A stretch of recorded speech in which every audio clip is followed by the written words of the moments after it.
Avec vous sur Sud Radio pour le 10h midi. On est ensemble pendant 1 heure encore pour commenter l'actualité avec vous. Avec aujourd'hui Nelly Garnier, bonjour. Vous êtes conseillère de Paris, porte-parole du groupe Changer Paris. Nicolas Corato, président du think tank Place de la République, bonjour. Bonjour Valérie. Mathieu Alterman, journaliste.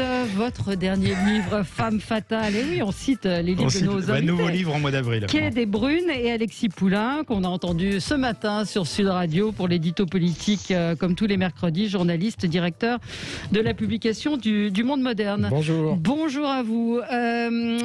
On va parler encore et toujours du Covid. Juliette Ruffol, qui travaille avec moi, me rappelait cette phrase dans Le Grand Blond où il y a Bernard Blier qui dit « on tourne en rond, on tourne en rond ». Non, on tourne en rond, merde, on tourne en rond, merde. C'est ça, merde, il y a le merde. Donc là, c'est merde, on tourne en rond, merde, on tourne en rond, merde, on tourne en rond, et on parle encore du Covid, mais avec des variantes, comme le virus. On va parler des étudiants. On commence seulement à s'inquiéter de leur situation. Vous donnez des cours, Mathieu Alterman, donc vous êtes bien placé pour nous en parler. Les écoles, on a un petit peu de mal à comprendre. Est-ce qu'il faut les fermer? Est-ce qu'il ne faut pas les fermer? Emmanuel Macron qui remonte dans les sondages. Ça, c'était effectivement une surprise. Et puis, Alain Finkielkraut, mais on va en parler avec vous, Nelly, dans un instant. Alors, commençons avec Alexis Poulain. Moi, c'était un coup de cœur en fait sur la découverte de la biodiversité des réseaux sociaux. Eh oui, finalement, il n'y a pas que les dinosaures, Facebook, Twitter. On découvre Parler, Gab, Telegram, Signal. Incroyable. On peut signer des conditions générales d'utilisation qui ne demandent pas de savoir la couleur de votre caleçon. C'est le cas, par exemple, de Signal ou d'autres choses. Et ça fait plaisir, et tant mieux. Alors, on est loin, hein. Évidemment, Facebook, Twitter, c'est des milliards d'utilisateurs. Là, on parle de quelques millions, quelques milliers même. Mais ça arrive, c'est très bien. Moi, je trouve qu'on défend la biodiversité. En fait, WhatsApp, c'est un peu tiré une balle dans le pied hier avec ces nouvelles conditions d'utilisation. Et je crois que c'est Telegram a récupéré 500 millions d'utilisateurs en quelques jours. J'y suis sur Telegram. Vous pouvez y aller, c'est très bien. Je veux juste rajouter un truc un peu rigolo sur l'histoire. C'est que le problème, c'est quand vous migrez sur Telegram, ça débloque les contacts que vous aviez bloqués sur WhatsApp. Donc vous vous retrouvez avec des dizaines de gens qui vous ennuyaient depuis je sais pas combien de temps, qui reviennent. Moi, j'ai quand même eu 12 messages d'un coup. Coucou. Je me dis non, pourquoi eux Faites attention, ils sont débloqués. Depuis longtemps, alors j'ai pas vu ça, mais c'est vrai que tu vois les gens arriver. Machin est arrivé, machin est arrivé. On a l'impression d'arriver un peu en résistance, effectivement, où il y a des messages bienvenus, enfin. Parce que c'est devenu ça, parce que mine de rien. Alors. Trump, c'est autre chose. Il y a eu la citation, il y a eu le Capitole. Il ne faut pas minimiser ce qui s'est passé. Mais la façon dont ça a été géré par ces géants du numérique qui décident 4 ans après, parce que Trump a perdu, finalement de dire bon, maintenant c'est fini, on ferme le robinet. Ils auraient pu le faire avant. Il y a eu déjà beaucoup de choses où ils auraient pu faire ça. Mais c'est vraiment assez lâche comme méthode. Et ça en dit long aussi sur le danger, parce que qui sera le prochain ? Si c'est eux qui décident avec ces conditions d'utilisation qui peuvent changer du jour au lendemain, c'est les entreprises privées. Très bien, on dépend beaucoup trop de celles-ci, donc tant mieux et que la concurrence se fasse dans ce secteur-là particulièrement, parce que jusqu'à présent, les Américains ont été incapables de mettre des lois antitrust, ce qui fait qu'on a WhatsApp, qu'on a Facebook, qu'on a Instagram, tout ça appartient au même Mark Zuckerberg. Pareil pour Twitter, alors c'est le plus petit, mais parlons pas de Google. Alors là, c'est une surpuissance incroyable. Ils viennent de fermer la chaîne YouTube de Trump, qui était encore ouverte. Malheureux, ils l'ont fermée parce que des fois qu'il appellerait à la révolte. Ce qui est intéressant, c'est qu'on a des géants comme Elon Musk qui disent passer par Signal et non plus par WhatsApp. Donc, parce qu'on a au sein du numérique, il va y avoir une guerre. Parce que c'est vrai que la position dominante, elle est anticoncurrentielle. Enfin, on a affaire à des monopoles qui sont dangereux pour les démocraties. Là, on s'en rend compte. Alors, donc, tant mieux. Moi, c'était mon coup de cœur. Allez voir ces nouveaux réseaux. Vous allez rire, vous allez pleurer parce qu'il y a quand même Parler, c'est pas très beau. C'est vrai qu'il n'y a pas de modération. Et là, par contre, c'est assez grave. Vous allez m'expliquer comment ça marche. Là, c'est quand même une mine de fake news. Attention, on ne peut pas comparer avec Signal. C'est une messagerie. Donc vous voyez non, Parler, c'est l'équivalent de Twitter. Parler, oui. Non, Signal, c'est une messagerie. Telegram, non, c'est un peu différent. Nelly, je crois que vous vouliez réagir aussi à ça. Non, après, on va en reparler, mais c'est vrai que ce que ça a posé, c'est la question, effectivement, Donald Trump a fait le succès de Twitter. Et donc, on va en parler tout à l'heure parce que c'est la question que je me posais sur les médias au niveau de Finkielkraut, c'est-à-dire il y a une forme d'hypocrisie à vivre du buzz pendant des années, puis après censurer celui qui a aussi créé. modifier quelque chose, je pense que c'est plus Twitter qui a fait le succès de Donald Trump que Donald Trump qui a fait le succès de Twitter. Twitter existait quand même, avait beaucoup de succès auparavant. Et oui, mais voilà. ils ont surfé aussi sur ces tweets. Ça a aussi aidé à faire se déplacer aussi le débat politique sur Twitter. C'est devenu une vraie plateforme d'échange. Et maintenant, ça a joué un rôle. Nicolas Corato sur cette pluralité des plateformes. Anecdote pour anecdote, moi je qui suis depuis longtemps sur Signal et sur Telegram, je me souviens que quand nous y étions, tout ça sentait un peu le soufre et de dire qu'on était sur Signal et Telegram. Et je vois arriver, parce que ces applications sont très bien faites, c'est-à-dire que vous voyez tous vos contacts qui s'abonnent les uns après les autres. Et donc, vous dites à ceux qui vous prenaient pour une barbouze il y a quelques années, finalement, bienvenue au club. Donc voilà, je trouve ça très intéressant. Et après, moi je suis comme Alexis Poulain, je suis pour la nationalisation des réseaux sociaux. Voilà. D'accord. Parce que vous pensez quoi, que ça changerait quelque chose ? Non, je pense qu'à un moment, sérieusement, il va falloir que les pouvoirs publics, on attend définitivement l'application du Digital Act pour le décliner en Europe. Je ne sais pas si c'est une bonne méthode, mais en tout cas, c'est une méthode qui avance. Il faut que les pouvoirs publics reprennent.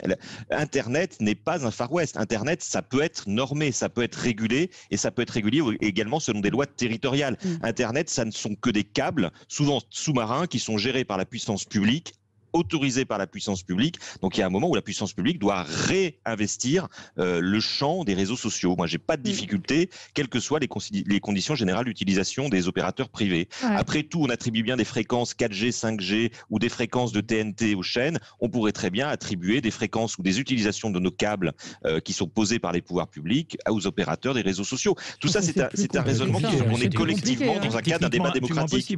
Un auditeur, Stéphane, nous dit, ce qui est drôle, c'est que les mêmes applications passent sur les mêmes serveurs, donc les mêmes choses, autant de copains et plus d'œils qui vous surveillent. Oui, alors sur Parleur, c'est intéressant de le dire parce que la guerre ne se fait pas seulement entre la puissance politique et le privé, c'est qu'entre entreprises, ils se font la guerre. Amazon a fermé tous les serveurs de Parleur.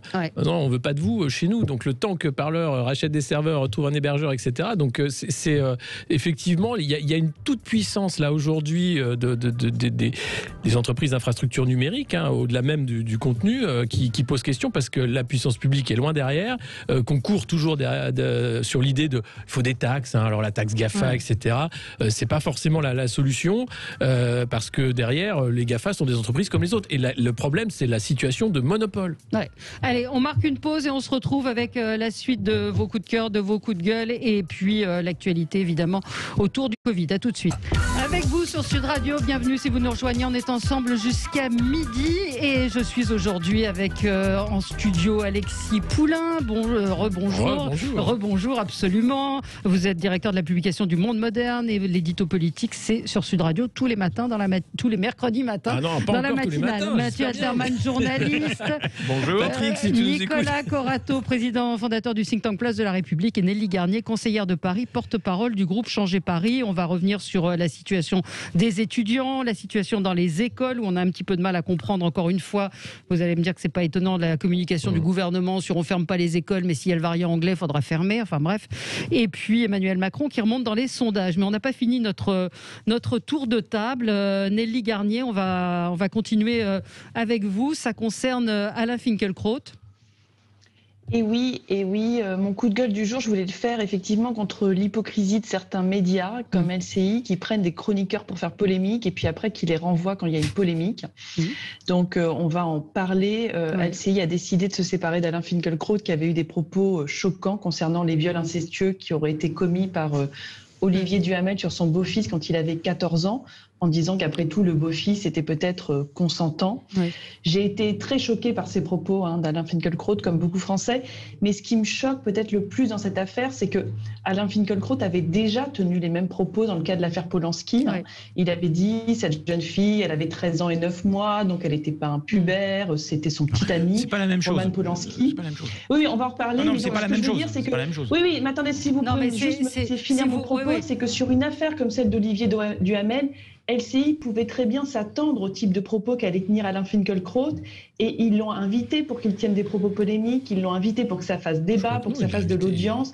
Et donc je trouve qu'il y a une grande hypocrisie à s'en séparer quand on voit qu'on ne maîtrise pas le bad buzz et l'émotion que ça peut créer derrière.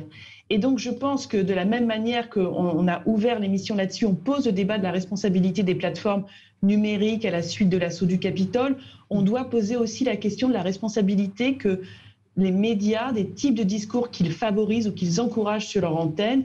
On a eu des débats à chaque fois sur des appels à la haine, des propos racistes, antisémites, homophobes, sur la justification de viol ou d'agression sexuelle. C'est pas de la liberté d'expression, c'est pas ce qu'on appelle le débat d'idées. Et je crois qu'on ne peut pas, polémique après polémique, continuer à sacrifier des chroniqueurs qui ont dérapé sans assumer la responsabilité des types de propos qu'on favorise sur les antennes. Et donc, je veux en faire mon coup de gueule du jour, même si après, on peut rentrer dans un débat plus technique sur la question de la différence entre le viol et l'inceste, c'est un autre sujet. Oui, mais en fait, la pensée, alors peut-être qu'on peut réécouter Alain Finkielkraut, je crois qu'on a l'extrait. Et non, c'est surtout que dans notre société victimaire, une victime qui déroge à sa fonction christique est mal vue. On considère même que c'est une trahison. Et je pense que ce n'est pas comme ça qu'il faut raisonner. Mais on doit... Et justement, ce que fait la justice aussi, c'est qu'elle recherche le cas dans sa singularité. Et là, on ne peut pas, d'abord on n'a pas les éléments, et quand on essaye de le faire, c'est-à-dire on dit, mais y a-t-il eu consentement? À quel âge ça a commencé? Y a-t-il eu consentement? Y a-t-il eu ou non une forme de réciprocité? On vous tombe immédiatement dessus. Parce qu'on parle d'un enfant de 14 ans. Et alors, d'abord on parle d'un adolescent. On parle d'un adolescent. C'est pas la même chose. Déjà, c'est pas la même chose. Et en plus, même pour spécifier le crime, il faut savoir s'il y a eu consentement ou non. Mais ça, c'est-à-dire qu'à chaque fois que vous voulez faire une distinction, ça paraît comme une absolution. Alors, moi, la chose qui me dérange profondément dans les propos d'Alain Finkielkraut, et en plus je suis embêté parce que j'aime beaucoup Alain Finkielkraut, c'est qu'il est flagrant qu'il n'a pas lu le livre. C'est flagrant, c'est ce qui saute aux oreilles. C'est encore plus grave, parce que s'il avait lu le livre, jamais il aurait pu tenir ses propos. Non, mais il a commencé par condamner en disant que c'était ignoble, infâme, etc. Et ce que dit un de nos auditeurs qui est assez juste, c'est que sa pensée est souvent confuse. Il a voulu, alors loin de moi l'idée de l'excuser, mais il a voulu expliquer qu'aujourd'hui la société croit sur parole les victimes. Non mais attendez, sauf que cette affaire est quand même très différente des autres, dans la mesure où à la fois la mère ou le beau-père n'ont jamais nié que ça s'était passé. Donc ça n'a rien à voir. Bien sûr. Mais Valérie, moi je trouve pas du tout sa pensée confuse. Elle est très claire et elle est répétée. C'est là où on va pas être d'accord. Alain Finkielkraut dit que nous vivons dans une société victimaire. Mais moi j'aimerais vivre dans une société victimaire. J'aimerais par exemple qu'au deuxième confinement, il n'y ait pas eu 60% de victimes de violences conjugales de plus dans ce pays. J'aimerais que plus d'1% des plaintes pour viol aboutissent. Bien sûr. On n'est pas dans une société victimaire. Et moi, pardon de citer Pierre Bourdieu à l'antenne de Sud Radio, mais c'est rare, c'est suffisamment rare. Mais il parlait d'Alain Finkielkraut comme un demi-savant, en disant qu'ils étaient souvent les grands obstacles à la connaissance du monde social. Ils participent à la construction de fantasmes sociaux qui font écran entre une société et sa propre vérité. Oui, la société victimaire, c'est un fantasme de plus de M. Finkielkraut qu'il rabâche dans les médias. Voilà ce qu'il faudrait dire à M. Finkielkraut. On ne vit pas dans une société victimaire. Peut-être malheureusement. Oui, mais enfin... il est hors sol, et c'est Caroline de Haas qui, après on en pense qu'on en veut, mais qui disait il est pas dans son époque, il est pas dans son temps. C'est pas des propos aujourd'hui qui sont acceptables et audibles. Je pense surtout il n'a pas lu le livre, et dans sa tête il pense peut-être, il y a eu un livre il y a 2 ans qui est sorti de la nièce de Maria Scheider, la comédienne, où quand on lisait le livre, on pensait qu'elle avait été violée par Marlon Brando sur le tournage du Dernier Tango à Paris, ce qui n'était pas du tout le cas factuellement. Donc le problème aujourd'hui, c'est qu'il y a eu tellement de livres qui ont agité la confusion sur des faits qu'aujourd'hui Alain Finkielkraut, sans lire ce dernier livre, raconte n'importe quoi. Qu'on vous recommande, qui est un livre terrifiant, implacable, et dont la scène d'ailleurs, il faut rappeler, c'est un quart du livre à peine, l'histoire de l'inceste. Oui, c'est même pas un quart, c'est 2 pages. Le reste est passionnant. C'est sur le silence, mais là où Nelly Garnier, effectivement, vous avez raison, c'est sur, on joue à se faire peur aussi. De temps en temps, on invite des gens et puis après, on n'assume pas les propos. Mais je veux dire, Alain Finkielkraut, tout le monde sait très bien ce qu'il va dire, mais sur la question du consentement, quand vous dites qu'il n'est pas dans son époque, moi c'est marrant parce que je re-regardais ce vide juridique qu'on a laissé s'installer, qui est qu'on est un des seuls pays où on n'a pas de notion sur le consentement pour un âge minimal ou autre. Et vous savez, une des premières femmes qui a brisé le tabou de l'inceste, c'était Eva Thomas, qui avait fait une émission en 1986 en disant « Il n'y a pas d'inceste heureux ». Et à l'époque, elle racontait, parce que son père l'avait violée à 15 ans, et elle racontait qu'à l'époque, elle allait voir des psys qui lui disaient qu'elle avait le droit d'avoir eu cette relation amoureuse avec son père. Donc ça montre quand même l'évolution de la prise de conscience. C'est pas des mentalités, parce que c'est pas une question de mentalité, c'est pas une question de point de vue, ce sont des crimes qui brisent des vies. Je veux dire, quand il y a eu ce livre, il y a eu des sondages qui ont montré qu'il y a 1 Français sur 10 qui dit avoir été victime d'inceste. Vous vous rendez compte de l'omerta, de ce que c'est, de toutes ces vies qui sont brisé, il n'y a pas d'inceste heureux, il n'y a pas d'inceste consenti, et je crois que cette émotion qui s'est élevée, elle est légitime, mais je pense qu'il faut aussi que LCI, elle savait très bien ce qu'ils faisaient, les médias savent ce qu'ils font, ils vivent du buzz, ils courent aussi après ce buzz sur les réseaux sociaux qui les concurrencent, ces web TV, ces débats qui se déplacent de plus en plus sur le web, et donc ils ont aussi une responsabilité à assumer, et c'est comme quand on renvoie, on ne peut pas renvoyer un chroniqueur parce qu'il a fait un bad buzz sur Valeurs Actuelles, puis ensuite il a eu un propos qui a été polémique. Je veux dire, il y a aussi une responsabilité des types de débats qu'on favorise sur les antennes. Et là, je crois qu'il faut plus largement se poser cette question-là. Alors, il faut dire que c'est un participant régulier. Oui, mais c'est ça. Il n'était pas invité spécialement pour ce sujet-là. On va arrêter l'hypocrisie. Ils le renvoient parce qu'ils ne font pas d'audience. CNews garde Zemmour parce que ça fait de l'audience. Non. Pujadas marche très bien. Pujadas est devant CNews à cette heure-là. Enfin, c'est pas la folie non plus. Non, mais c'est pas. Non, je pense pas que ce soit une question d'audience pour le coup. Je pense que les temps ont changé. Et je pense que ce type de propos n'est plus tolérable de dire. Mais attention, il y a peut-être eu consentement sur un inceste. C'est juste insupportable. Mais quel était le thème du débat? C'était pour ou contre l'incest? C'est ça que j'aimerais savoir. Comment on peut arriver à débattre sur un sujet où il n'y a pas de débat à avoir? Mais c'est ça, il n'y a pas de débat en fait. Et tout le problème là, c'est la polémique stérile en fait, où on arrive à des trucs pour vraiment chercher la petite bête en disant tiens, il faut qu'on trouve un truc pour s'engueuler ou dire une énorme connerie aujourd'hui parce que ça fera effectivement des vues. Faut arrêter. Et là, il y a la loi, point. Et puis dire des ignominies pareilles, il sait très bien ce qu'il fait à ce moment-là. Absolument. Alors soit il pense à voix haute, et là c'est une erreur parce qu'il est à la télé. Il peut dire ah oui, alors moi j'aimerais quand même, attention, le tribunal populaire, mais tu fais ça dans ta cuisine, pas sur un plateau. On va se retrouver dans un instant. Juste un mot, vous n'avez pas donné la nouvelle essentielle, Alexis Poulain. Oui, votre copine Afida Turner, parce qu'Alexis Poulain est ami avec Afida Turner. Les plus grands. Qu'elle ne se présenterait pas à l'élection présidentielle américaine. Elle avait pour projet de se présenter en 2022, et c'était un espoir pour tous les Français et les Françaises. Et dégoûtée de voir ce qui se passe avec Trump, elle lâche la politique. Je vais quand même lui parler. Vous auriez été son directeur de campagne, peut-être? J'aurais été son premier ministre. C'était un double ticket gagnant, je pense. Il aurait glissé dans l'urne. J'aurais fait. Non, mais je sais pas. Je vais voir ce qui s'est passé. Je pense que c'est un coup de mou. Oui, enquêter, parce que c'est un coup de mou. Il faut qu'elle revienne quand même. Elle va revenir. Sinon, je vois pas quel est l'horizon devant nous.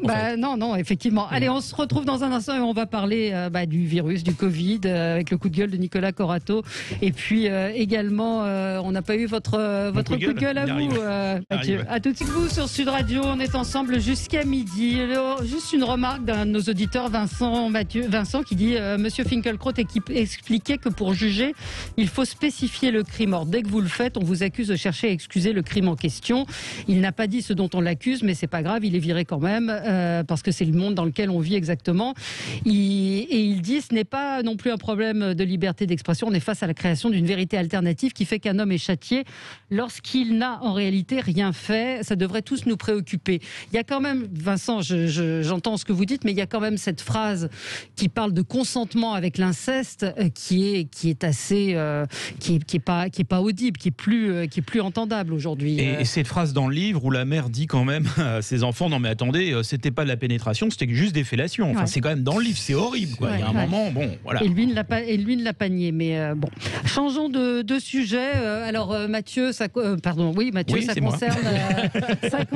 un coup de gueule. Un coup de gueule. Alors coup de gueule envers Jean-Luc Mélenchon. Jean-Luc Mélenchon qui s'en prend à Doctolib, qui dit que c'est honteux que le gouvernement fasse appel à Doctolib pour la campagne de vaccination, qu'il est scandaleux de faire appel à une société privée, ce qui montre les défaillances de l'État, qui fait en plus de la collecte d'informations. Et j'ai envie de dire à Jean-Luc Mélenchon, mais Jean-Luc, nous ne sommes pas en 1978. Tous les pays en avance dans le monde qui arrivent vraiment à avoir des résultats sur la campagne de vaccination sont des pays qui travaillent main dans la main avec le secteur privé. Rappel encore en Israël, il y a eu un excellent d'ailleurs interview dans le JDD dimanche sur le directeur de la campagne de vaccination et qui explique que quand on travaille travailler avec le privé, on peut avoir 20 ans de données, ça accélère toutes les choses. En plus Doctolib, moi quand j'ai eu le Covid au mois d'avril, c'est par Doctolib que je passais pour me faire soigner 2 fois par jour avec des rendez-vous vidéo, que c'est le numérique qui nous sauvera et qu'on ne s'en prend pas une entreprise française en plus qui ne collecte que ce qu'on veut, parce qu'on peut enlever toutes les données en plus comme on veut, parce que c'est quand même très légiféré en France heureusement. Donc je ne comprends pas, Jean-Luc Mélenchon vit pas au 21e siècle et se disqualifie totalement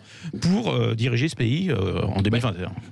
Je crois qu'il voulait souligner en fait l'impéritie de la puissance publique qui alors avait lancé des initiatives de prise de rendez-vous publiées par l'État dans différentes régions qui ont été foutues de côté en disant mais finalement pourquoi on en arrive là. Alors Doctolib, heureusement qu'on les utilise parce que Edin c'est d'une entreprise française, c'est pas le cas pour le Health Data Hub où là on va faire confiance à Microsoft pour nos données de santé, là c'est beaucoup plus grave, mais ça dit effectivement le désengagement de ceux qui sont censés être protéger le bien commun, s'occuper de l'État et qui maintenant font appel à McKinsey, font appel au privé. Finalement on se demande mais à quoi vous servez? On vous paye très cher quand même, les gens de l'ARS, les gens des ministères, vous faites un boulot formidable, mais alors quel est votre boulot? Oui mais enfin, il y a un truc qui me dérange toujours, c'est qu'on pense qu'il y a le public d'un côté qui est très bien et le privé qui est méchant.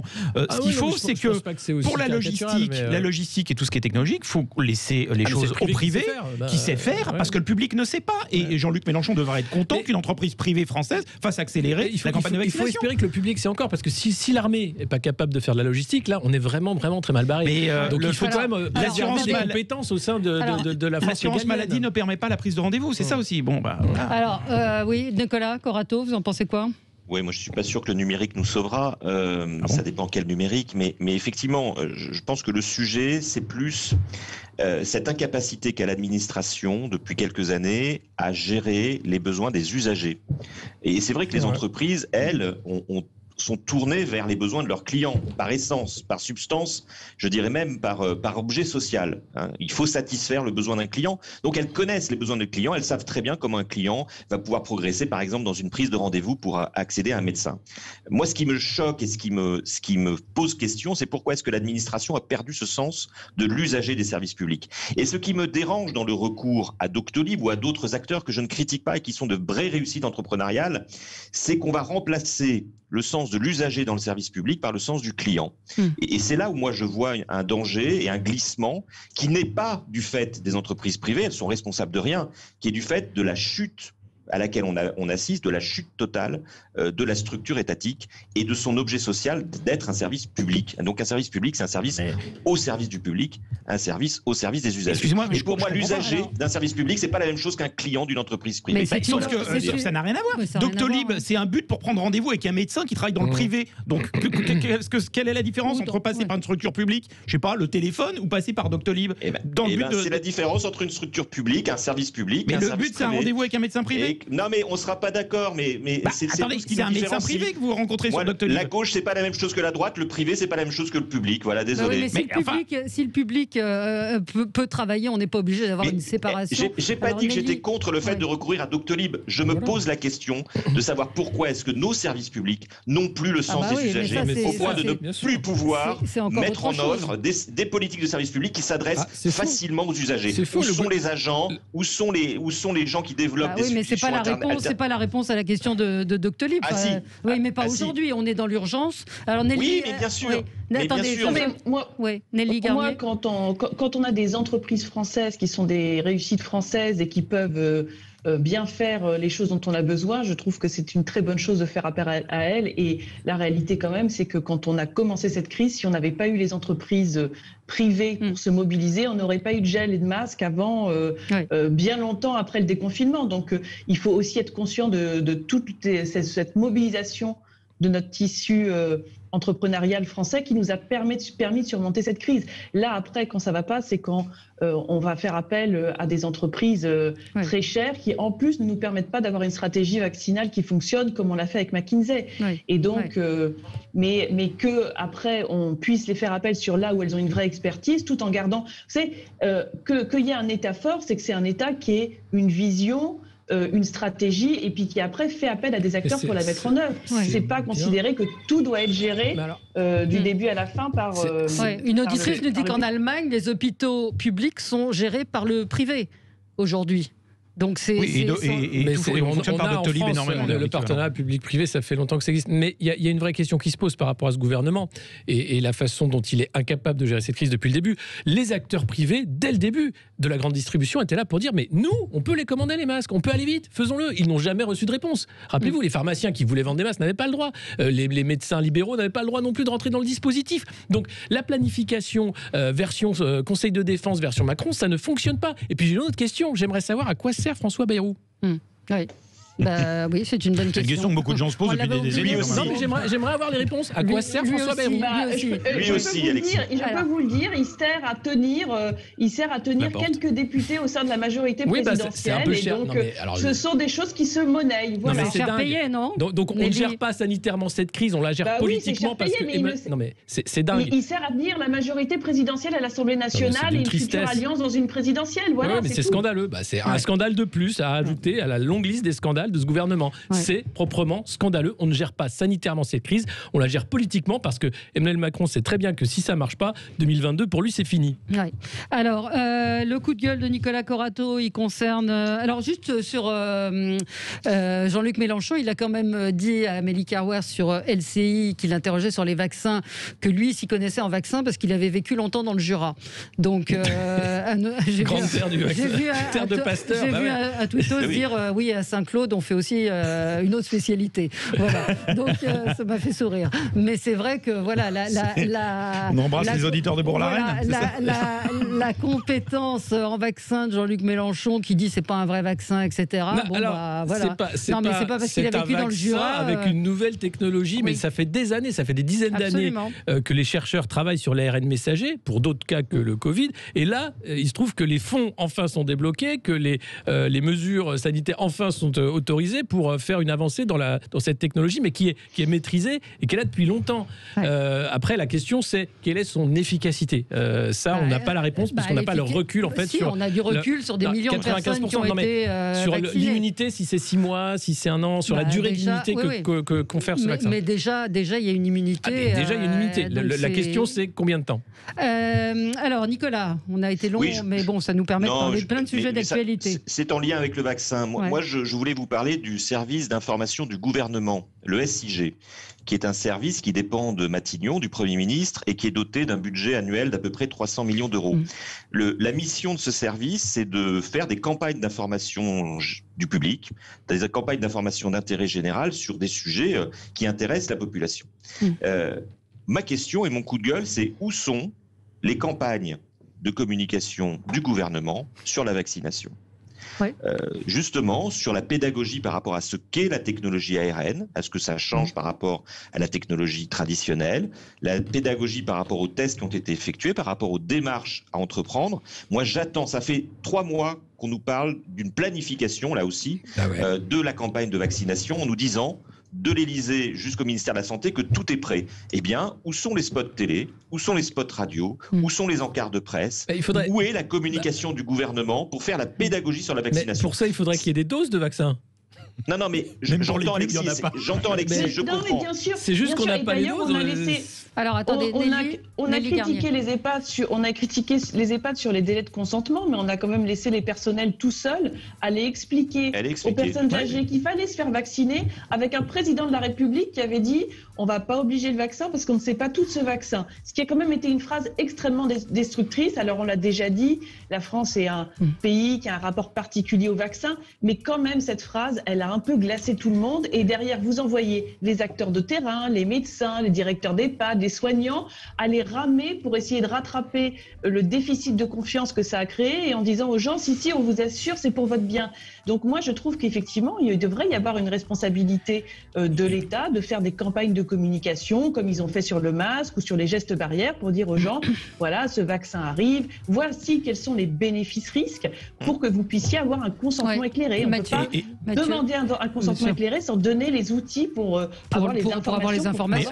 Absolument. Et au-delà de ça, j'aurais aimé voir de grands responsables politiques français se faire vacciner, comme on a eu par exemple, alors vous allez me dire, elle est un peu plus âgée, Elisabeth II, qu'Emmanuel Macron, mais enfin, elle n'a pas hésité à annoncer qu'elle s'était vaccinée. On a quand même dans énormément. Alors qu'en France, on a des gens comme François Barouin qui disent qu'ils ne vont pas le faire. Moi, je suis atterré par ça. Alors après, quand ils sont vaccinés, on a eu Michel Simès racontait, alors là, je vais me prendre des tombereaux d'insultes, mais qu'on lui a dit qu'il s'était fait vacciner avec une aiguille rétractable. Donc après, on va vous dire que vous avez mis du sérum FI. Enfin, il y a aussi. C'est une mise en scène. C'est une mise en scène. Mais de toute façon, c'est une mise en scène, puisque l'idée, c'est de dire. Il faut qu'on arrête d'avoir peur de quelques, de quelques milliers d'extrémistes anti-vax qui ne sont pas là. Enfin, il serait incroyable que ce soit eux qui arrêtent la machine de vaccination. Je veux dire, si on a un consensus démocratique dans ce pays pour dire qu'une des seules manières de se sortir de cette crise, c'est la vaccination, alors il faut mettre le paquet sur la vaccination. Alors, on pense que la vaccination, ça sert à rien et on le dit. Je voudrais juste rajouter quelque chose qui va faire bondir certains auditeurs. Je vous annonce, il y a quelqu'un qui vaccine depuis quelques jours, c'est le professeur Raoult. Il vaccine. Oui, je l'ai dit hier. Ah, vous l'avez dit, je ne sais pas. Il faut rappeler qu'il vaccine. Je l'ai dit hier, alors qu'il avait dit que c'était une de la science-fiction d'imaginer qu'on ait un vaccin. Et Brigitte nous dit, quand on entend les premiers essais ont été faits dès mars, on peut douter que toutes les étapes aient été respectées. Si vous avez écouté le professeur que j'ai eu avant-hier, il nous a expliqué que toutes ces étapes, que c'est un vaccin sur lequel on travaille depuis très longtemps, qu'il y a des milliers de personnes, sur cette technologie, des milliers de personnes qui ont été vaccinées, et les résultats commencent à sortir en Israël, qui est le pays, un des pays les plus vertueux. Auprès de 200 000 Israéliens qui ont reçu le vaccin Pfizer, le niveau de contamination baisse au bout de 14 jours et ça devrait s'améliorer après la deuxième dose. Donc ça fonctionne. Le problème pour que ça fonctionne, c'est qu'il faut aller vite et faire une vaccination massive. On fait tout l'inverse. Allez, on se retrouve dans un tout petit instant. À tout de suite. Avec vous sur Sud Radio jusqu'à midi. Vos coups de cœur, vos coups de gueule, on les a fait. On parle du vaccin. Vous vouliez parler aussi, Mathieu, et c'était l'un de nos sujets, des étudiants, de la situation des étudiants aujourd'hui en France, dont on s'est assez peu préoccupé. On sait qu'ils sont désemparés pour une très grande partie d'entre eux parce que ils ne savent pas où ils vont. C'est absolument terrible. Nous avons une absence totale d'informations à ce sujet. On nous a expliqué fin décembre que les cours allaient reprendre en présentiel, c'est-à-dire réellement dans plusieurs établissements, sauf que ça a été annoncé à un moment où on pensait qu'on allait avoir moins de 5000 contaminations jour, donc forcément c'est devenu caduc. Donc aujourd'hui on recule, et le problème qui se pose, c'est, vous savez, vous avez énormément d'étudiants qui louent des logements dans des grandes villes où il y a les facs, et donc ça leur coûte de l'argent. Si ils louent ces logements-là et qu'au final ils se retrouvent avec un mois de cours en présentiel sur toute l'année, je pense qu'on ferait mieux de les prévenir plus tôt, et ils feraient des économies de loyer. Ce sont les petits boulots qu'ils peuvent avoir pour payer le logement. Évidemment. Donc il y a quand même déjà ça, je pense qu'on devrait faire uniquement des cours à distance, au moins pendant quelques mois, avec éventuellement les examens en présentiel, parce qu'il s'est posé un autre problème. Il y a eu des partiels qui ont eu lieu à la Sorbonne et à Nanterre, et le serveur a sauté, parce que le serveur ne peut pas contenir toutes les connexions des étudiants. Et je pense que c'est le cœur du problème que nous avons en France. On parlait des vaccins, c'est ce retard technologique délirant, mais délirant. Vous vous rendez compte des serveurs qui sautent dans des facs parce qu'ils ne sont pas faits pour accueillir autant d'étudiants. C'est-à-dire là, on est au temps du Minitel, quoi. Et il faut prendre en compte la détresse psychologique d'énormément d'étudiants. Moi, je donne beaucoup de cours, ils sont complètement paniqués parce qu'ils sont isolés, ils ne savent pas ce qu'ils vont faire. Ils ne savent pas si d'une semaine à l'autre, ils vont venir en cours. Donc, on leur dit une chose fiable, viable, même si il n'y aura pas de cours pendant 6 mois, ils préfèrent le savoir. Ils rentreront dans leur famille, bien souvent, ils vivront mieux, et on arrêtera la détresse psychologique. C'est assez terrible. Nelly Garnier? Oui, ou Nicolas Corato. Oui. Allez-y, Nelly. Nelly, allez-y. Moi, je suis tout à fait d'accord, et on aura l'occasion de leur parler. Je pense que c'est aussi pour ça qu'il faut que la fermeture des écoles doit être un dernier recours, parce que c'est dramatique les dégâts qu'on fait en déscolarisant les enfants ou en arrêtant l'université. Et je ne pense pas que même si on fait des bons progrès dans le numérique, on peut remplacer la présence humaine. Et d'ailleurs, moi, je suis élue, mais je travaille aussi en entreprise, et on sait très bien, parce qu'on organise beaucoup d'événements à distance, qu'on ne maintient pas c'est très compliqué de maintenir l'attention à distance. Enfin, on le sait. Moi, je l'ai fait, ça fonctionne. Je donne beaucoup de cours en distance. Je vous assure que ça fonctionne. On s'en sort quand même. On y arrive. Et en tout cas, on peut pas on a tous été étudiants, on sait ce que c'est les premières années, à quel point c'est déjà déstabilisant d'arriver à l'université quand on passe du lycée au niveau supérieur. C'est un cap qui est déjà extrêmement difficile, et je ne vois pas comment les étudiants qui ont vécu cette année peuvent la voir passer, et peut-être que certains, ça va être le décrochage total de leurs études, c'est-à-dire qu'ils n'arriveront pas l'année prochaine, si on a un retour à la normale, à re-rentrer dans le monde universitaire ou en tout cas supérieur, et donc souvent on les oublie, les étudiants, parce que ils sont pas rentables, c'est pas des commerces essentiels, non essentiels. C'est vrai qu'à l'instant T, ils apportent rien à la société, mais c'est notre avenir, et si on sacrifie ces générations, et ben on le paiera. On le paiera très cher dans quelques années, parce qu'on aura sacrifié des générations. Qu'est-ce qu'on fait? Qu'est-ce qu'on fait? La question, c'est toujours qu'est-ce qu'on fait, Nicolas Corato? Peut-être ajouter deux choses et puis une proposition. Moi, c'est intéressant parce que à 12h30, je fais un examen sur Zoom pour mes étudiants que je n'ai pas vu depuis le mois d'octobre. Et donc, je suis tout à fait solidaire avec eux. Et contrairement à Mathieu, moi, je considère que on va dans le mur en travaillant à distance. Et que le numérique le numérique est une bonne chose, mais on va dans le mur et il faut en avoir conscience. Oui, mais c'est quoi l'alternative? Non, mais Nicolas, allez au bout. Je préfère être riche en bonne santé que pauvre et malade. Mais c'est quoi la solution? Attendez, Mathieu. On peut pas dire que ça marche bien. On peut dire qu'on n'a pas le choix, mais on n'a pas le droit de dire que ça marche bien et que c'est favorable. C'est pas vrai. C'est pas vrai pour les enseignants, c'est pas vrai pour les étudiants. Il faut là aussi partager un peu les expériences. Mais moi, je voudrais parler d'un point économique important. La majorité des étudiants aujourd'hui dans ce pays ont contracté des prêts étudiants. Oui. Ces prêts étudiants, ils les remboursent en faisant des petits boulots, les fameux petits jobs. Ces petits jobs ont disparu avec la crise sanitaire pour beaucoup. Les mensualités des prêts sont restées. Que fait le gouvernement? Quand est-ce que le gouvernement fera pression sur les banques pour qu'elles suspendent le remboursement, ou qu'elles permettent la suspension de ce remboursement des mensualités d'emprunt et laisser vivre les étudiants qui, pour ceux qui n'ont pas de famille leur permettant de rembourser leurs échéances de prêt, se retrouvent dans des situations de surendettement absolument délirantes. Et nous, on a des alertes fac par fac qui remontent de manière absolument dangereuse. J'ai l'impression qu'en fait, dans cette crise, les banques, on n'a pas demandé beaucoup d'efforts aux banques, comme on n'a pas donné beaucoup d'efforts aux assureurs sur les assurances pertes d'exploitation pour les restaurateurs. Il serait temps que ces deux acteurs privés, qui pour l'instant vivent bien la crise, mettent aussi la main au panier. Et puis, une proposition, je veux dire, il va falloir que dans cette crise, on sorte par un plan de sauvegarde de la jeunesse. On a un problème avec la génération des lycéens, des étudiants qui auront vécu le confinement, qui auront vécu cette crise sanitaire. Il faut absolument qu'on sorte derrière avec des propositions politiques qui permettent à cette jeunesse de voir l'avenir un peu différemment. Et moi, je trouve qu'il va falloir à un moment réorienter nos politiques publiques vers la jeunesse, parce que c'est elle qui aura été la principale sacrifiée. Oui, des personnes dans les EHPAD ont été les principales victimes, et les personnes âgées ont été les principales victimes sanitaires de cette crise. Les principales victimes sociales, ce seront les jeunes. Oui. Oui. Très juste. Oui. C'est très juste. Mais une fois il y a un vrai problème sur la dette. Aujourd'hui, on est dans une économie zombie.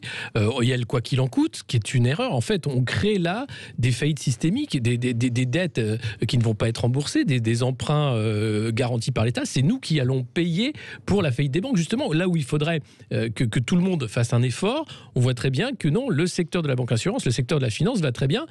Et au contraire, parce qu'on crée davantage de dettes. Donc c'est que du bonheur. Ouais. Mais on va droit vers une situation à la 2008 des subprimes, sauf qu'on ne veut pas le voir. On a un ministre de l'économie qui nous parle d'une croissance à 6% au deuxième semestre 2021. Je ne sais pas où il a vu ça. C'est formidable. Ça permet de faire des projections alors que personne n'y croit. Et ça permet d'éviter de parler des choses qui fâchent, de tous ces prêts qui ne vont pas être remboursés parce que les entreprises vont faire faillite. Parce que vous parlez de la situation des étudiants, mais les petits commerçants, c'est la même chose. Et là, il n'y a pas de solution. C'est même pas qu'ils ne vont pas être remboursés, c'est qu'ils ne sont pas remboursables. La dette, c'est pas qu'elle va être comblée, c'est qu'elle n'est pas comblable. Il y a un moment, il faut se pencher sur les chiffres et se dire qu'est-ce qu'on fait, on reste comme ça, parce que sinon dans 100 ans on est au même point. Mais pire, et qu'on arrête de faire croire qu'on va avoir une croissance à 6% et de faire des projections sur des chiffres qui sortent de je ne sais pas. Elisabeth Tessier. Ouais, Elisabeth Tessier. Oui. Allez, on va marquer une pause, on se retrouve dans un instant. Et puis, alors c'était pas vraiment prévu au programme, mais il y a quand même 2 ministres du gouvernement qui sont mis en examen pour prise illégale d'intérêt. Il y a eu Dupond-Moretti qui ont été, et là c'est Sébastien Lecornu, prise illégale d'intérêt, enquête ouverte, pas encore mise en examen, mais enquête ouverte, ça la fout mal comme on dit. Super. Allez, on se retrouve dans un instant. Avec vous sur Sud Radio jusqu'à midi. Donc nous avons parlé de la situation des étudiants. Je voudrais bien qu'on parle des écoles. Écoutez Jean-François Delfrécy, hier soir il disait, je vous rappelle qu'il n'y avait pas péril en la demeure pour l'instant, qu'il ne fallait pas reconfiner totalement et ne pas s'inquiéter. Et ce matin, alors explication de texte, messieurs les professeurs, écoutez ce qu'il disait. On pense que les données anglaises sur, je dirais, la pénétration du mutant anglais dans les écoles ne sont pas suffisamment clairs pour nous pousser à fermer les écoles en France. Donc nous recommandons de poursuivre l'ouverture des écoles en ayant par contre un certain nombre de mesures de surveillance beaucoup plus strictes qu'on a eu jusqu'à maintenant.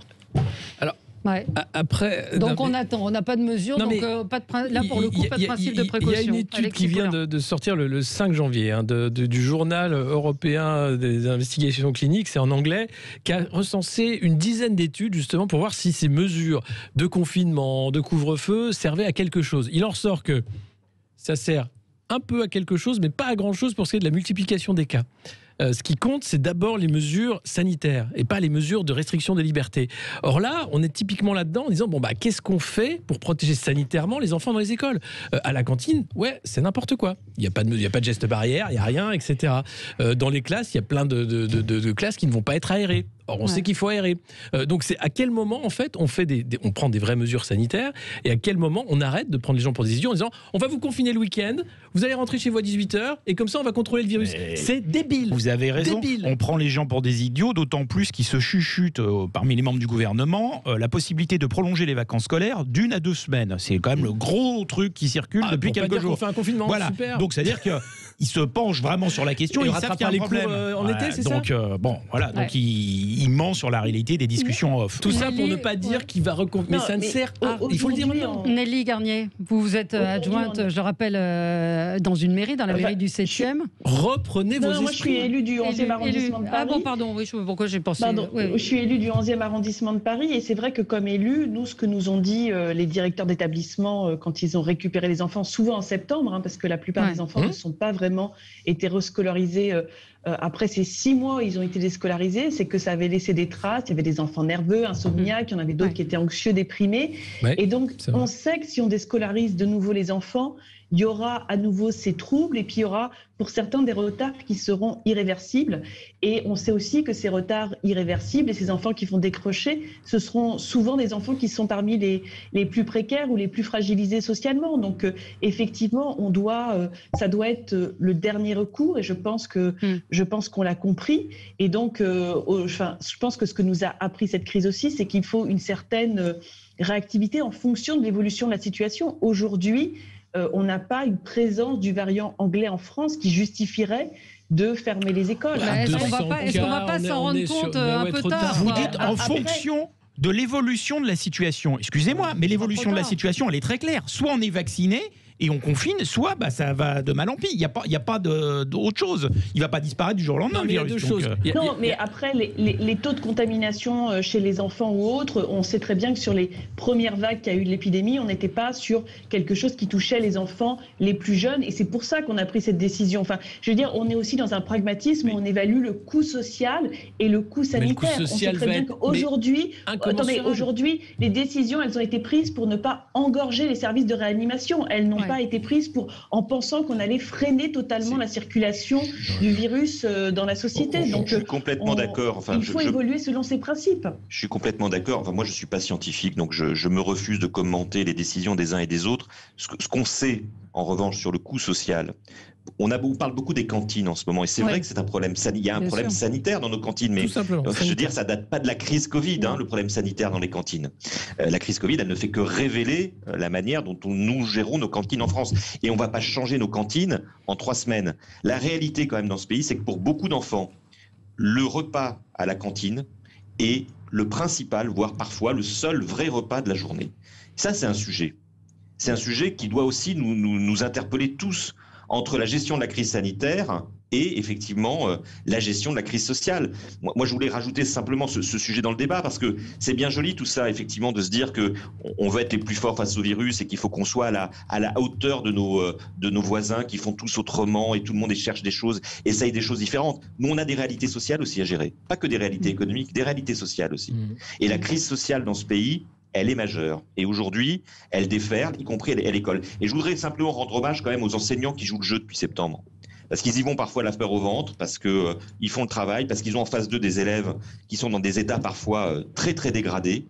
Et ils continuent à donner des cours dans un schéma quand même d'incertitude, de remise en cause permanente, de doute, parfois de colère. Avec un ministre mais ce service public tient la route, comme le service public hospitalier. Mais c'est vrai que quand on entend les représentants des parents d'élèves ou même des chefs d'établissement qui expliquent qu'il y avait des choses qui étaient possibles à mettre en place pour les cantines, dès septembre, des repas froids, d'élargir le site. Dès septembre, il faut voir la démission de Jean-Michel Blanquer depuis septembre, depuis cette crise. Il n'y a plus de ministre de l'Éducation nationale.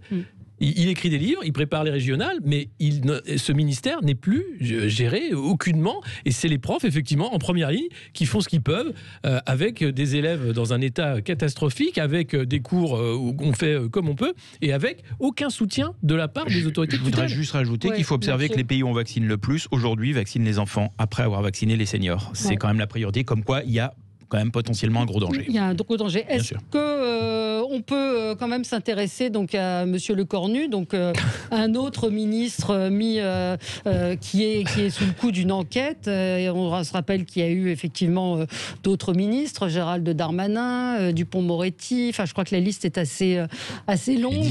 Ça concerne ses fonctions quand il était élu de l'Eure, avec une activité auprès d'une société d'autoroute.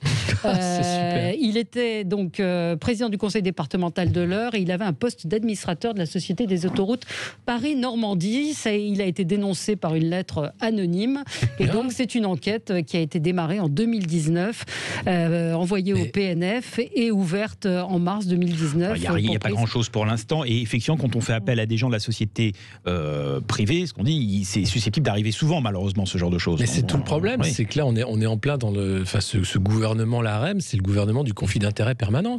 Le secrétaire général de l'Élysée, même chose, conflit d'intérêts. François Bayrou, les emplois fictifs.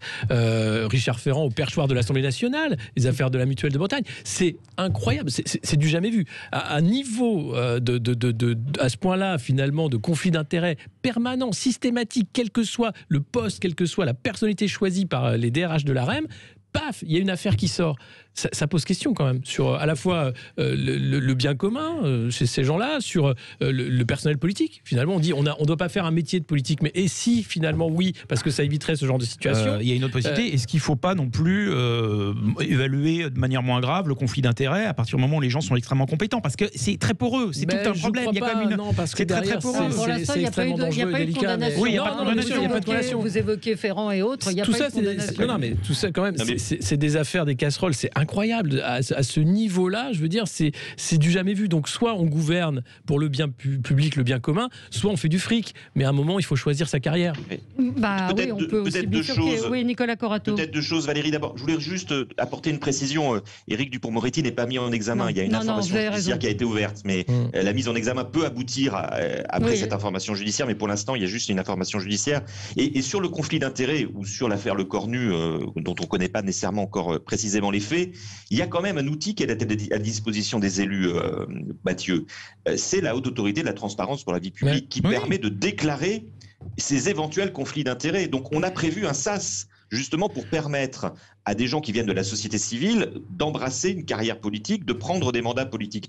Avec justement cette espèce de dépôt, voilà ce que j'ai pu avoir comme mandat avant, voilà quels sont mes mandats en cours, et voir effectivement s'il y a potentiellement, avant la prise de fonction, des conflits d'intérêts. Donc, ce qui est étonnant, c'est que malgré cette disposition, malgré cette haute autorité, on en arrive encore à des ministres qui sont pris la main dans le sac de conflits d'intérêts au cours de leur mandat. Alors bon, là c'est une dénonciation calomnieuse. Il y a présomption d'innocence. Non, mais bien sûr, mais je parle généralement. C'est-à-dire qu'on voit bien que cet outil n'a pas permis encore de faire complètement le vide sur ces sujets et de vider la question des conflits d'intérêts qui devraient être vidés, traités au moment où ils entrent en fonction, quand ils font leur déclaration.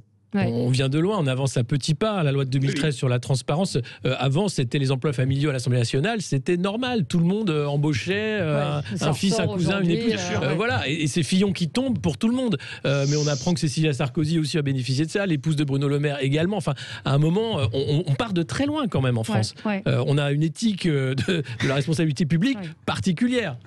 Nelly. Et peut-être dans l'affaire Le Cornu, juste rajouter une chose, c'est que, pardon pour Nelly, mais c'est la question la concerne, c'est que pour l'instant, ces mécanismes de régulation n'existent pas pour les élus locaux. Et que c'est peut-être aussi une réforme qu'on pourrait demander aux législateurs, c'est-à-dire Moi, personnellement, j'ai rempli ma déclaration d'intérêt, j'ai vu la déontologue du Conseil de Paris. Alors, je pense que j'arrive dans une génération d'élus qui n'est pas du tout dans les mêmes conditions que ce qui se faisait il y a encore peut-être même 10 ans, et j'ai envie de dire moins de temps. Aujourd'hui, on est trop contrôlé. Je pense qu'il faut... Enfin, on est très contrôlé, pardon, pour ce lapsus. C'est intéressant, votre lapsus. Mais Sébastien Lecornu, il est né en 86, hein, donc. Oui, on est de la même génération. Hein. Mais j'ai regardé rapidement, ce qu'il en était. Apparemment, c'est quelque chose qui traditionnellement revenait à tous les présidents de département. Ça se fait. Enfin, bon, on n'a pas non plus les détails de l'affaire. Je crois qu'il faut faire aussi attention à la suspicion généralisée, à ces dénonciations tellement faciles de dire ils sont tous pourris ces élus. Vous verrez quand il n'y aura plus personne qui voudra se présenter à un mandat local. Dans quel état sera notre démocratie? Et moi qui ai fait beaucoup de campagnes électorales et parfois les gens sur les marchés sont « Ah bon, mais en fait, les campagnes, vous n'êtes pas payés, vous faites ça en plus de votre travail et puis vous travaillez le week-end et puis vous êtes là jour et nuit. » Et puis, on tait aussi beaucoup trop ce que c'est que la vie d'un élu local. Non, les élus locaux ne s'enrichissent pas. Oui, ils donnent énormément de leur temps. Absolument. Oui, aux dernières municipales, on a vu que dans plein de petites communes, on n'avait plus de candidats parce qu'en plus, ils ont à ça des responsabilités juridiques très lourdes sur des choses sur lesquelles ils n'ont plus la main. Et pour que notre démocratie vive, on a aussi besoin de gens qui s'engagent et c'est un sacerdoce et tous les élus, enfin une majorité d'élus sont des gens honnêtes qui donnent énormément pour l'intérêt général et donc je trouve que c'est trop facile. Et puis moi j'ai envie de dire attention aussi à ce gouvernement des juges avec ce PNF qui est aussi critiquable dans ses pratiques, qui se voit comme un parquet incontrôlable, avec Madame Oulette qui ne défère pas quand elle est convoquée parce qu'elle considère qu'elle n'a aucun contrôle, il ne doit y avoir aucun contrôle sur elle. Donc attention à ces dérives parce que c'est aussi la vitalité et la stabilité de notre démocratie qui est en jeu. Et on voit aussi avec ce qui s'est passé à Capitole et autres que les démocraties occidentales, elles sont aussi menacées et qu'on a besoin d'avoir des institutions et des élus qui tiennent. Oui. Tout à fait d'accord. Bravo sur ce que vous avez dit. Vous avez raison. Et il y a aujourd'hui peut-être une exigence aussi de transparence qui fait que, effectivement, ce qu'évoquait Nicolas Corato, ça ne passe plus et que tout est examiné à la loupe. Donc, il y a peut-être effectivement ces déclarations qui sont peut-être pas suffisantes, mais en tout cas, ils sont d'une manière ou d'une autre obligés d'expliquer un certain nombre de choses. Merci à tous les quatre. Débat passionnant. Je vous rappelle ce soir Yvan Cujous qui reçoit Michel Jonas dans le Loft à 20h. C'est un moment d'exception. On aura de la chance de l'entendre. J'adore. Je devais le voir et ça a été annulé 3 fois à cause du Covid. Nommé aux Victoires de la musique. Donc à ne pas manquer ce soir sur Sud Radio. Très bonne journée.